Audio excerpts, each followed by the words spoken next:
오늘 예수님이 계신 곳 11번째 시간 사마리아라고 하는 제목으로 말씀 나누겠습니다. 여러분 아마 상처 입은 치유자라는 표현을 들어보신 적이 있을 겁니다.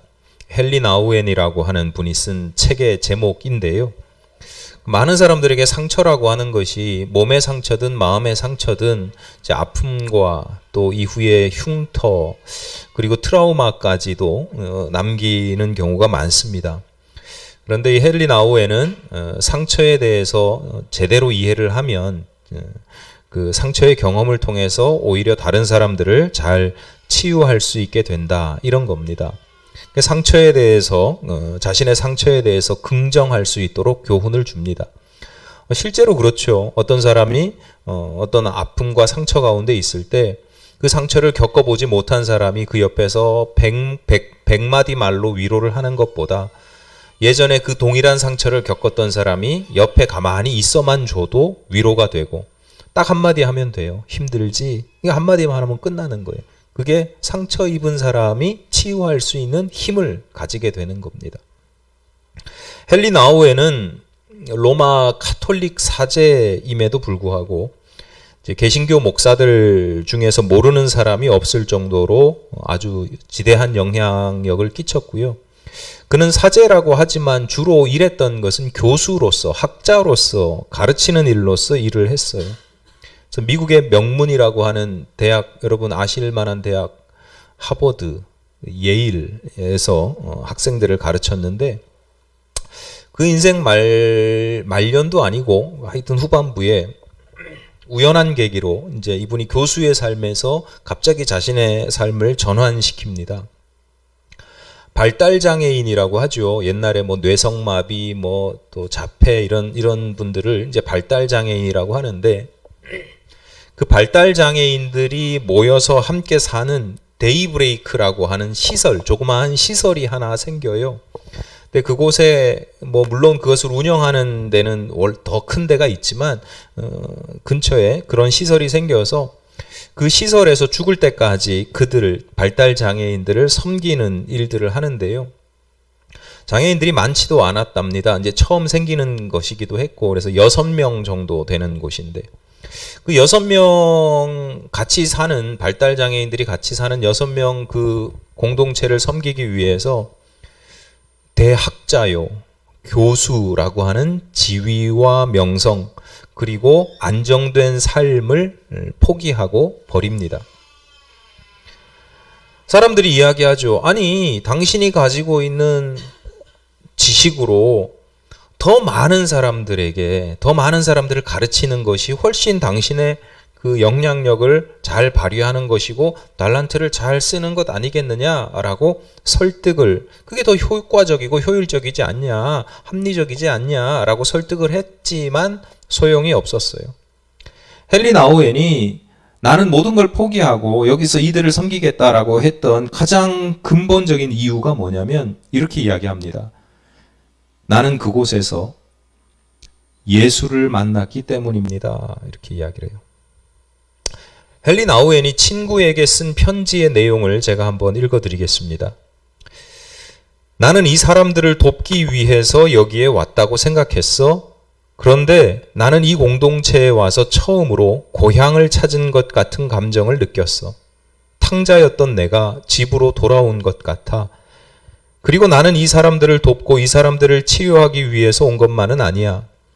우리 공동체에 아담이라는 청년이 있는데 그는 발달 장애가 있지만 깨끗하고 투명한 영혼을 가졌어. 나는 그의 영혼과 부딪히면서 그가 나를 치료하고 있는 느낌이야. 그가 나를 치료하고 있는 거야.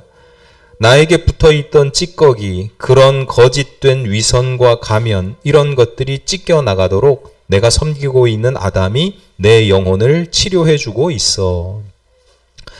나우엔이 담당했던 청년, 발달장애 청년이 하나 있었는데 이름이 아담입니다. 그 아담은 그냥 조금 아픈 정도가 아니라 의사소통이 전혀 안 될 정도의 중증 발달장애입니다. 나중에 또 일찍 죽어요. 헨리 나우엔이 죽기 전에 얼마 전에 이렇게 죽어요. 아주 힘든 분이에요. 중증 장애가 있어서 스스로 할 수 있는 게 아무것도 없어요. 그러니까 아침에 헨리 나우엔이 이 청년을 깨워서 씻기고 밥 먹이고 양치하고 이거 하는 데만 2시간이 걸려요. 그런데 나우엔이 뭐라고 그러냐면 그를 통해서 내 영혼이 치유함을 얻습니다 라고 고백하고 있는 거예요. 동서고금을 막론하고 사람들은 상승을 추구합니다. 상승, 그러니까 높은 곳에 오르는 상승의 가치를 추구해요. 높아지기를 원하고요. 높은 곳에 오를수록 내가 대단한 것들을 경험할 것이라고 하는, 대단한 것을 누릴 것이라고 하는 생각을 하고 있습니다. 얼마 전에도 어느 젊은 투자 컨설턴트의 이야기를 들었어요. 자기는 노숙자 신세나 마찬가지였는데 수십억 자산가가 되었답니다. 그러면서 하는 말이 돈이 많아지면 자유를 얻는다는 거예요. 돈이 많아지면 자유를 얻는다. 일리가 있는 얘기거든요. 돈이 많으면요, 하고 싶은 것을 할 수 있는 자유가 생기고 또 하기 싫은 것은 하지 않을 수 있는 자유가 생깁니다.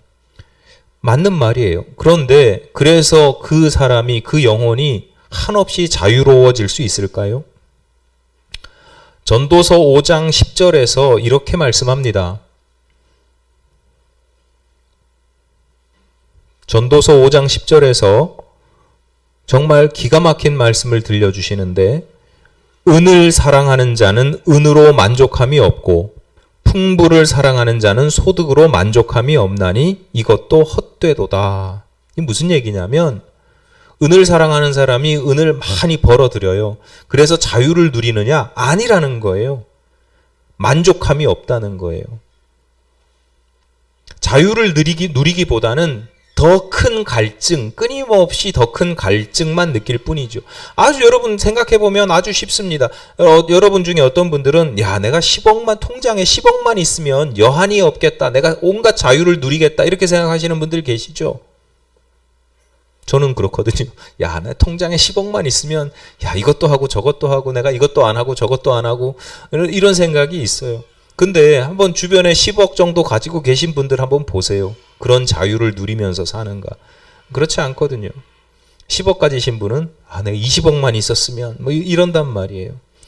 그러니까 자유를 누리기보다는, 생각해보면 자유를 누릴 것 같은데 실제로는 자유를 누리지 못하고 더 큰 결핍만 누리면서, 결핍만 느끼면서 살아가는 거예요. 상승의 가치라는 게 우리를 굉장히 착각하게 만들고 미혹하게 만드는 것 중에 하나가 이런 거예요. 세속적인 경우만 그렇지도 않아요. 상승을 추구하는 모습은 심지어 종교나 영성에서도 나타납니다. 얼마 전에 퇴임했던 그 문재인 대통령이 그 직전에 청와대 뒷산에 이렇게 뭐 등산을 하다가 옛날 뭐 절터의 주춧돌에 걸터 앉았다고 난리가 난 적이 있었거든요. 기억하실 겁니다. 그 불교 문화, 또 불교 재단 관계자들이 연일 비판을 하는데 참다 못한 어느 불자가 그 이야기를 반박하면서 이렇게 이야기를 하는 거예요. 아니, 부처님의 가르침이라면 문화재에 가치도 없는 그 주춧돌에 걸터 앉았다고, 그 주춧돌이 아니라 부처님의 가르침이라면 자신의 무릎이라도 내어서 나그네에게 쉼터를 제공해야 되지 않겠느냐라고 이야기를 하는 거예요. 높은 자리에서 존중받고 대접받고 인정받기를 원하는 그런 종교인의 모습을 아주 적나라하게 비판하는 거죠. 기독교라고 다르지 않습니다. 뭐 여러 가지가 있는데요. 예를 들어서 많은 교회에서 많은 성도들이 예배당을 성전이라고 불러요. 성전, 그러니까 거룩한 곳, 성소로 구별하는 건 나쁜 게 아니고 잘못된 게 아니고 필요한 일입니다.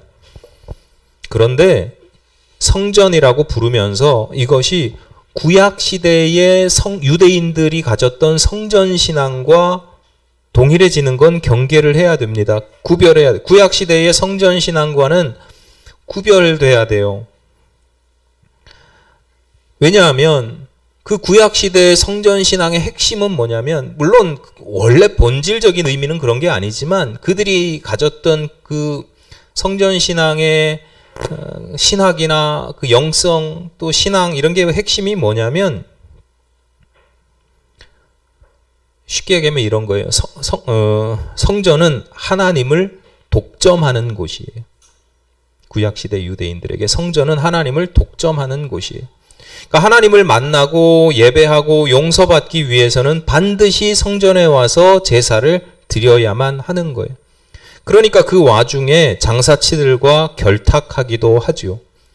우리가 믿는 예수, 우린 예수님을 믿는 사람들이에요. 유대인들이 아니에요. 구약 성경을 보지만 유대인들의 유대교를 믿는 게 아니라고요. 거기서 교훈을 얻고 뭐 해야 되지만 그거 똑같이 하시면 안 돼요. 우린 예수님을 믿는 사람들인데, 예수님은 어떤 분이냐? 그 성전을 회파하신 분이에요. 유대인들은 성전을 무너뜨린다고 막 비판하고 비난하고 뭐 난리 부르스를 쳤지만, 사실은 예수께서는 성전 건물을 무너뜨린 게 아니라 성전 시스템을 무너뜨린 거예요. 성전 시스템 뭐냐? 특별한 장소에서 특별한 사람들을 통해서만 하나님과의 만남이 가능한 그 구조와 신학을 혁파하신 거예요. 성전이라고 하는 특별한 장소이기에 하나님을 만날 수 있는 것이 아닙니다. 우리 기독교인들은요, 하나님을 만나는 그곳이 바로 성전입니다. 전혀 달라요. 예수의 가르침을 따르는 기독교 신앙에서 성육신이라고 합니다. 성육신. 거룩하신 하나님이 인간의 몸으로 오셨다라고 하는 성육신의 신학이 매우 중요한 이유가 여기에 있습니다. 상승의 가치를 지향하는 대부분의 종교는 인간이 신에게 다가가야 되는 거예요. 올라가야 되는 거예요. 하늘 위 높은 곳으로 올라가야 되는데, 생각을 해보세요. 누구나 올라갈 수 있을까요? 올라갈 수 있는 사람들이 제한적인 거예요. 성경의 시대 유대교도 다르지 않았거든요. 그런데 예수는 어떤 분이냐? 오히려 낮은 곳으로 임하셨죠. 인간이 신을 찾아 상승해서 신을 찾아가는 것이 아니라 신이 인간을 향해서 하강하신 거예요. 내려오신 거예요. 찾아오셨어요. 그런데 낮은 곳에 임하시는 그 신의 의지와 능력에 한계가 있을까요? 내가 저 낮은 곳에 가고 싶은데 이래서 못 가, 저래서 못 가, 이런 게 있을까요? 그런 게 없는 거예요. 그래서 우리가 예수를 만나고 성령 하나님을 경험할 수 있는 거예요.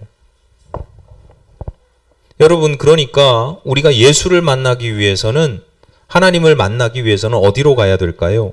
높은 곳이에요? 낮은 곳이에요? 사실 어느 곳에서나 예수님을 만날 수 있습니다. 낮은 곳이든 높은 곳이든 하나님을 만날 수 있어요. 그런데 제가 이렇게 말씀드리는 건 착각하지 말아라. 진선미의 하나님, 하나님을 진선미의 하나님이라고 표현도 하거든요. 아주 거룩하고 온전하고 완전 무결하신 분이에요. 진선미의 하나님께서는 높은 곳에만 계시지 않는다. 우리는 자꾸 착각을 해요. 진선미의 하나님이시니까 저 높은 곳에, 내가 갈 수 없는 곳에 계시겠지, 이렇게 착각을 하는데 그렇지 않다. 오히려 낮고 비천한 곳에서 더 잘 만날 수 있다라고 하는 거예요. 매우 쉬운 예를 하나 들어볼게요. 여러분, 성공하고 잘 나가고 풍요로울 때 하나님과 더 가까워지세요? 아니면 힘들고 어렵고 결핍되고 실패하고 주저앉고 가난할 때 하나님과 더 가까워지세요? 우리가 내가 어쩔 수 없이 낮아질 때 하나님과 더 가까워지는 경험들을 우리는 수도 없이 하거든요.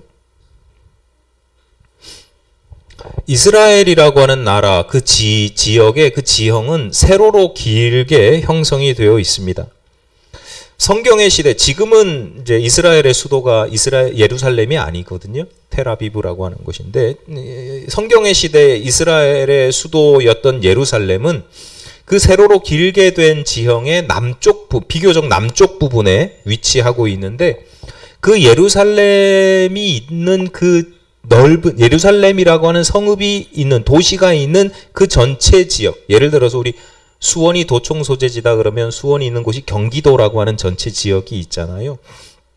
예루살렘이라고 하는 도시가 있는 전체 지역을 뭐라고 부르냐면 땅을 유대야 이렇게 불렀어요. 유대야.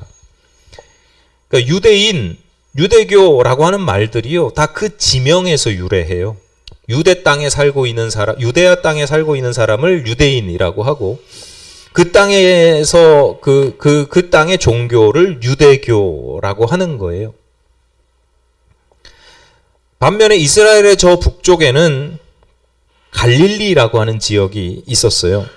예수님께서 주로 그곳에서 활동하시고 사역하셨는데, 예수님 그곳에서만 사역하시지 않고 가끔 한 번씩 성전이 있으니까, 유대 땅 예루살렘에 성전이 있다 보니까 그 유대 땅에 오셔서 사역을 하실 때도 있어요. 그래서 왔다 갔다 하셨는데, 오늘 본문은 그런 상황에서 나오는 이야기입니다. 3절과 4절 말씀을 보면, 유대를 떠나사 다시 갈릴리로 가실새 사마리아를 통과하여야 하겠는지라. 갈릴리에서 유대를 왔다가 유대에서 이제 다시 갈릴리로 올라가야 되는데 사마리아를 통과하여야 되겠다. 유대 땅과 갈릴리 사이에 사마리아라고 하는 지역이 있었어요. 예수께서 그곳을 지나가셨다는 것이고, 그 지역에, 사마리아라고 하는 지역에 여러 성읍들이 있었는데 그 중에 수가라고 하는 성읍이 있었어요. 작은 수가라고 하는 작은 성읍에 그 우물가에서 한 여인을 만난 이야기가 오늘 본문의 내용입니다. 예수께서 수가라고 하는 동네의 우물가에 도착하신 때가 한 6시쯤이었대요. 그러니까 그 당시 성경에 복음서도 이렇게 좀 달라가지고 로마식을 따르느냐 이렇게 다른데, 그냥 쉽게 말씀드리면 그 6시는 우리식으로 하면 낮 12시예요. 정오예요. 한낮이죠. 그러니까 이스라엘 사람들은 한낮에 사람들이 길거리를 다니지 않아요. 너무 덥고 뜨거워서 그냥 위험하거든요.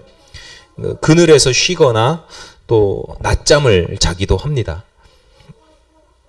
그러니까 예수님께서 그 시간에 우물가에 도착했다라고 하는 건 예수님 지금 굉장히 피곤하고 힘들고 얼마나 더우셨겠어요. 목도 마르셨겠죠. 근데 우리나라 우물은 아무데나 가면 우물에 두레박이 있잖아요. 그래서 그냥 물 길러 오르면 되는데, 유대인들의 우물은 그렇지 않거든요. 그냥 물 저장고 같은 곳인데 두레박이 없어요. 그러니까 어떡하지 이러고 계셨겠죠. 그런데 마침 그 시간에 물을 길러 온 한 여인이 있었어요. 그래서 나 물 한 사발만 주십시오. 이렇게 물을 좀 얻으려고 합니다. 그러자 그 여인이 오늘 본문 9절에 되어 있는 말씀으로 거절을 합니다. 사마리아 여자가 이르되 당신은 유대인으로서 어찌하여 사마리아 여자인 나에게 물을 달라 하나이까 하니 이는 유대인이 사마리아인과 상종하지 아니함이러라. 여인은 내가 당신에게 물을 줄 수 없을 뿐만 아니라 우리 사이는 상종도 하면 안 되는 사이 아닙니까? 만나지도 말아야 되고 말도 걸면 안 되는 관계가 아닙니까? 라고 따지는 거예요. 그 이유가 두 가지거든요. 크게. 하나는 뭐냐면 예수는 유대인이고 나는 사마리아 사람이기 때문에 만나면 안 된다는 것이고, 또 다른 한 가지는 뭐냐면 당신은 남성이고 나는 여성이기 때문에 만나면 안 된다라는 거예요. 이게 그저 인종과 성별의 구분을 이야기하는 것이 아니고요. 그 가운데 일종의 계급 의식이 있었어요. 우열, 우등과 열등, 우열의 가치가 있었어요. 남녀 차별과 혐오의 문제는 오늘날에도 사회 갈등의 아주 큰 요소 중에 하나잖아요. 오늘날도 그러니 성경의 시대에는 2000년 전에는 얼마나 끔찍했겠어요. 인구를 계수할 때 여성은 숫자에도 들지 않았거든요. 이름도 없었어요. 물론 옛날엔 남자들도 이름 없었지만 늘 여성은 열등한 존재이고 사람 대접 못 받고 말도 섞으면 안 되는 존재로 여겼다라고 하는 거예요. 민족이나 인종의 문제도 마찬가지입니다. 유대인들은 자기 스스로를 대단히 거룩하고 지극히 높은 존재로 여겨요. 뭐 어느 민족이나 그렇거든요. 어느 민족이나 자기 민족의 자긍심을 갖기 위해서 우리도 그러잖아요. 뭐 배달의 민족이고 인내와 끈기의 민족이고 뭐 그건 뭐 당연한 거예요. 자기를 높이는 건 당연한 건데 유대인들은 좀 남달라요.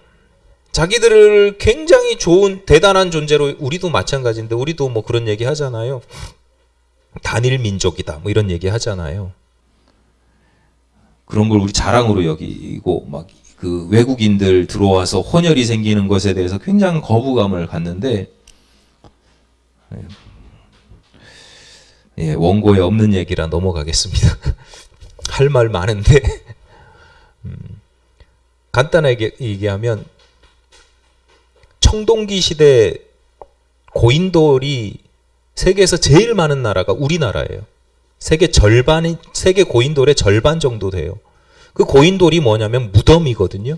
그 고인돌 무덤 밑에 발굴해가지고 뼈가 남아있는 경우들이 있어가지고 이렇게 분석을 해보면요. 저 유럽 사람들 DNA도 있고 청동기 시대예요.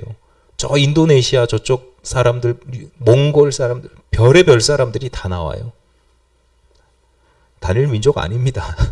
근데 물론 민족을 어떻게 구별하느냐, 민족을 어떻게 정의하느냐가 좀 다르긴 하지만 문화와 가치를 공유하는 사람들을 민족이라고 본다면 뭐 그런 게 의미가 없지만 어쨌거나 그렇다고 엄밀하게 따져서 단일 민족일 수가 없어요. 우리나라뿐만 아니라. 근데 그건 뭐 우리는 혈통이 하나니까 대단해. 굉장히 착각인데 유대인들 마찬가지예요. 유대인들이 자기들이 거룩하고 대단한 존재라고 여겼던 가장 근본적인 이유가 뭐냐면 우리는 혼혈이 아니야 이런 거예요. 뭐 물론 인정을 해야죠.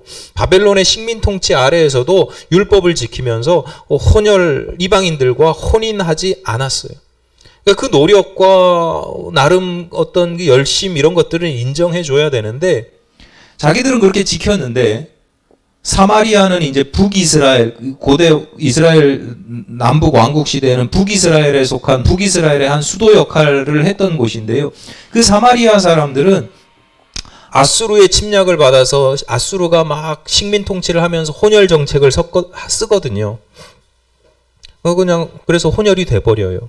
근데 문제는 뭐냐면 이방 여인과 결혼도 하고 뭐 이렇게 하면서도 하나님에 대한 신앙은 물론 예루살렘 유대인들의 신앙하고는 조금 다르지만 결을 달리하지만 어쨌거나 여호와 하나님을 믿는 신앙은 계속 지키고 있는 거예요. 유대인들 입장에서는요, 저 사마리아 사람들은 이방인의 피가 섞여 있는 혼혈인 거죠. 같은 하나님을 믿지만 저들은 하나님의 백성이 아닌 거예요. 저들은 부정한 존재인 거죠. 그래서 상종하지도 않았던 겁니다. 그런데 예수는 그 사마리아를 지나가고 여인을 만나서 말을 건단 말이죠. 그러니까 이 여인 입장에서는 예수라는 사람이 이상한 사람인 거예요. 대부분의 유대인들은 사마리아로 지나가면 더 빨리 갈 수 있는데 굳이 그러지 않고 우회 돌아서 갔단 말이에요. 비용도 더 많이 들고 더 위험한데도 돌아서 갔어요. 왜냐하면 그 부정한 땅을 내가 밟아서 부정한 사람을 만나서 내가 부정해지는 게 싫은 거예요. 그 부정함이 전이 되지 않기를 원했던 것이 그 당시 유대인들의 상식이었죠. 신앙적인 종교적인 상식이에요. 그런데 예수는 그곳을 관통하여 지나갈 뿐만 아니라 그곳에서 사람을 만나고 이야기를 하고 관계를 형성을 합니다. 왜? 예수께는 사마리아와 유대라고 하는 인종적인 차이나 남성과 여성이라고 하는 성별의 차이가 전혀 중요하지가 않았던 겁니다. 여성이라는 성별 또 사마리아라고 하는 인종을 열등하다거나 부정하다고 여기더라도 예수께서 그러셨더라도 마찬가지입니다. 예수는 그래서 그들을 피해야 하는 사람이나 돌아가야 하는 장소가 아니라 오히려 그렇기 때문에 더 가까이 다가가야 하는 장소이고 그렇기 때문에 더욱 만나야 하는 사람들로 여겼기 때문입니다. 오늘 본문은요, 혐오와 차별에 대해 기독교인이 가져야 할 스탠스, 기독교인이 가져야 할 자세에 대한 매우 중요한 교훈을 줍니다. 여러분 잘 들으셔야 돼요. 어느 시대나 혐오와 차별이 있었고 오늘날 현대사회라고 해서 다르지가 않습니다. 늘 동서고금을 막론하고 혐오와 차별은 있어 왔어요. 왜냐하면 혐오와 차별 또는 혐오와 배제가 생기는 중요한 이유가 있는데 그게 뭐냐면 두려움이에요. 두려움. 그러니까 혐오의 감정이라는 게 사실은 무조건 악한 것은 아니에요. 무엇인가 또는 누군가를 싫어하고 미워하는 감정이 왜 생기냐면 저게 너무 무서워서 그러는 거예요. 저게 너무 두려워서. 나를 해칠 것 같고 나한테 나쁜 상처를 줄 것 같고 나를 물들게 할 것 같고 그런 가운데 내가 두려워하는 감정이 생기고 혐오하는 감정이 생기는 건 나를 보호하기 위한 보호 본능적인 거죠. 그 문제는 뭐냐면, 그러니까 내가 어떤 것을 나는 강아지가 무섭고 싫을 수 있잖아요. 나는 김치 먹는 게 싫을 수 있잖아요. 근데 그런 거를 혐오라고 하진 않거든요. 그러니까 혐오의 감정, 그런 건 문제가 안 돼요. 중요한 건 문제는 뭐냐면 그 대상이 실제로 아무런 위협이 되지 않는데도 미워하는 거죠. 또는 어떤 피해를 끼친다 하더라도 그 피해가 굉장히 미미한데도 대단한 것처럼 여기고 과장하고 공포심을 조장하고 과도한 공포심을 갖고 이러는 거죠.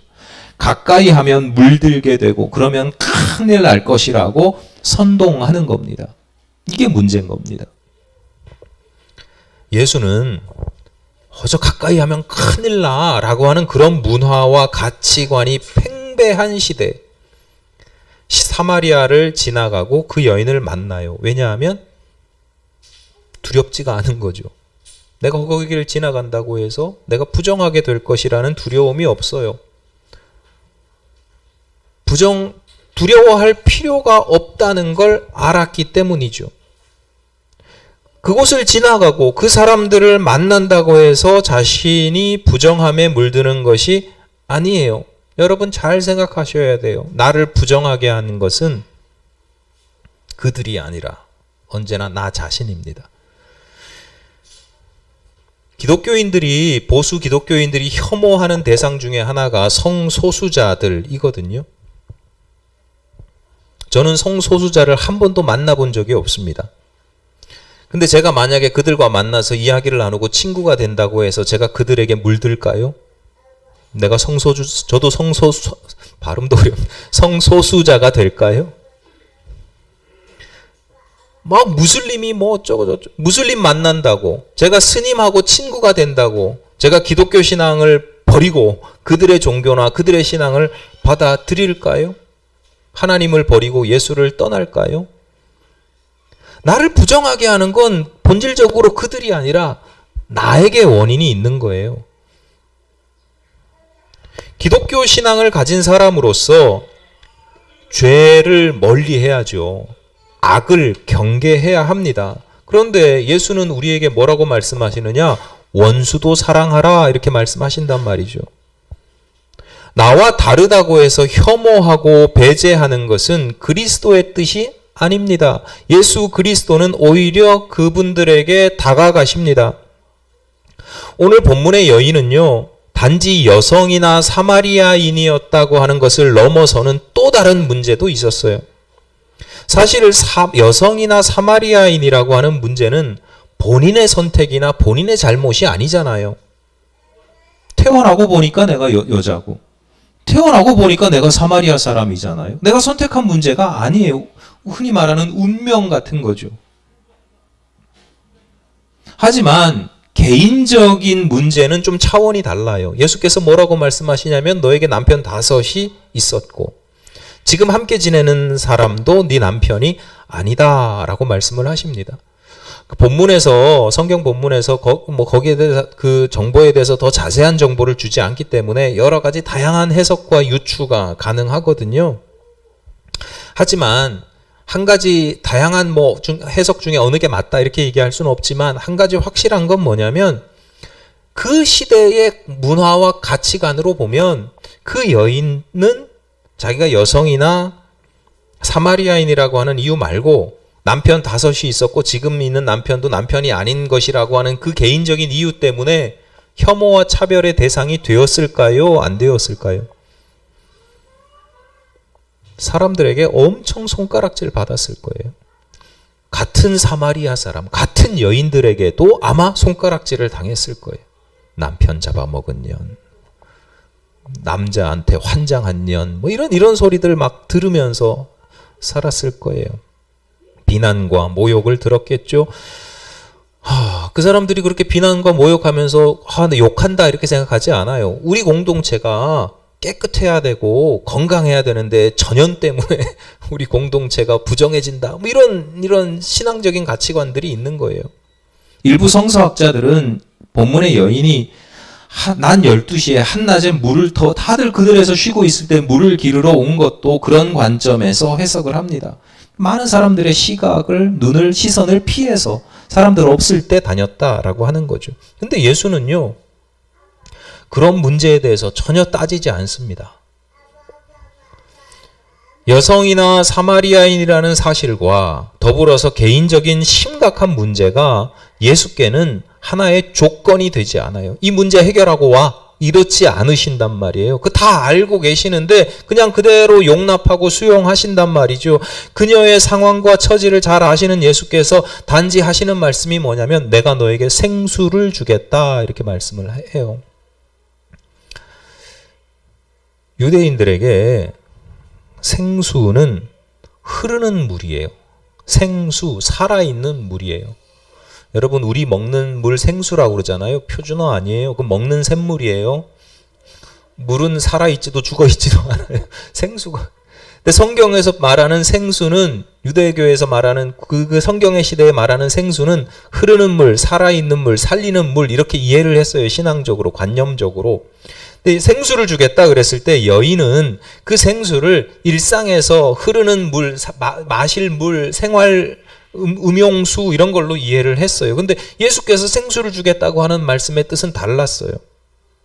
유대인들은 사람이 어떤 정결한 예식에 참석을 해야 되는데 어떤 거룩한 일에 해야 되는데 어쩌다 자기도 모르게 부정함을 입게 되면 어쩔 수 없이 정결케 하는 그 부정함을 씻어내는 정결 예식을 하는데요. 그 정결 예식을 하는 방식이 뭐냐면 흐르는 물에 그러니까 생수에 비둘기를 새를 잡아가지고 피를 내서 피를 넣고 그 다음에 백향목이나 홍색실을 같이 넣어뒀다가 그 피가 섞인 물을 우슬초라고 하는 풀 같은 게 풀이 있어요. 풀 종류가 그 풀 종류를 거기다가 넣어서 물을 묻힌 다음에 부정한 사람한테 이렇게 뿌리는 행위를 해요.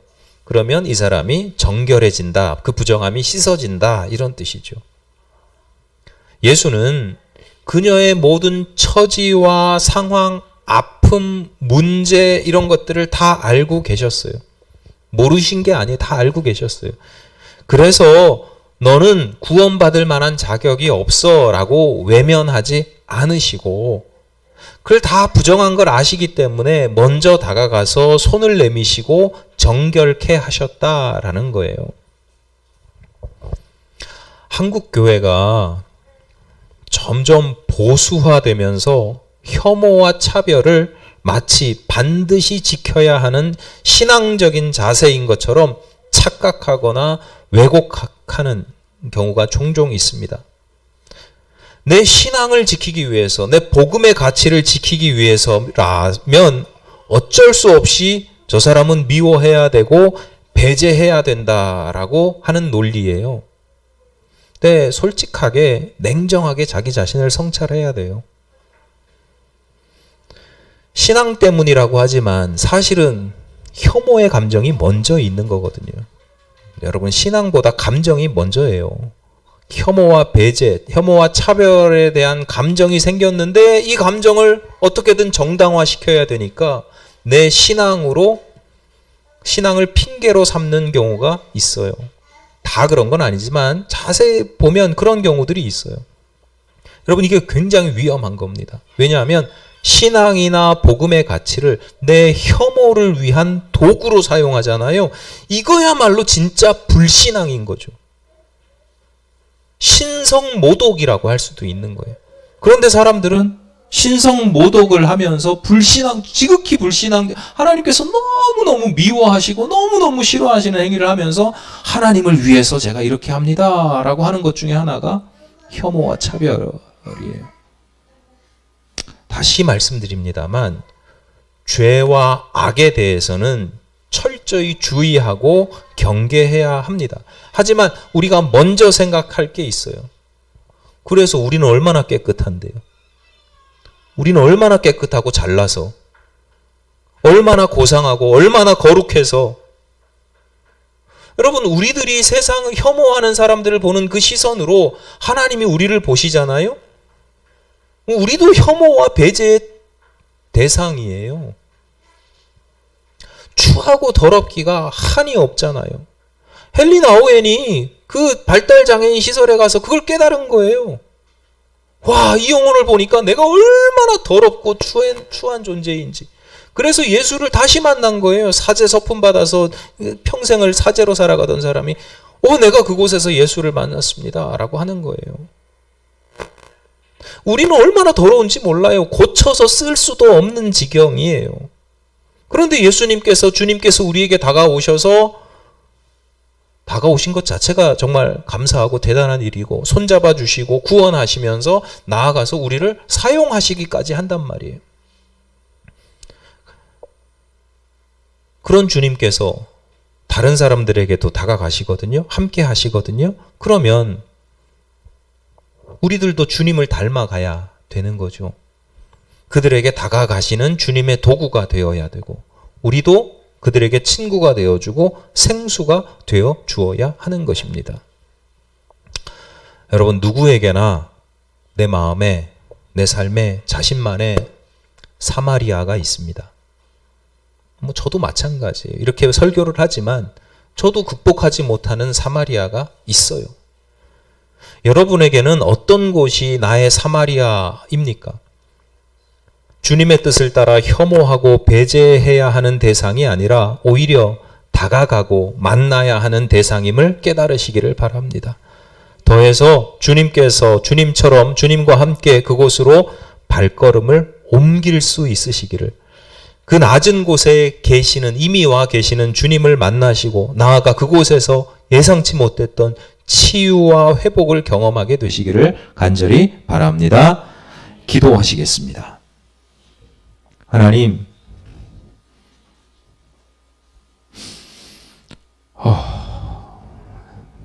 저희들이 감당하지 못하는 사마리아가 있습니다. 주님을 닮아 포용하고 배려하고 돌보고 손을 내밀기보다는 주님의 이름으로 거절하고 거부하고 멀리하고 혐오하고 미워하고 배제하고 차별했던 저희들의 모습 주님 앞에 내려놓습니다. 주님, 저희들의 연약함을 아시오매 저희들 주님처럼 사마리아를 향해 발걸음을 옮기고 그곳에서 좋은 관계를 만들고 나아가 성결케 하고 정결케 하는 구원의 역사를 나타나게 하는 놀라운 일들이 저희들에게 생기게 하여 주옵소서. 감사하며 예수님 이름으로 기도드립니다. 아멘.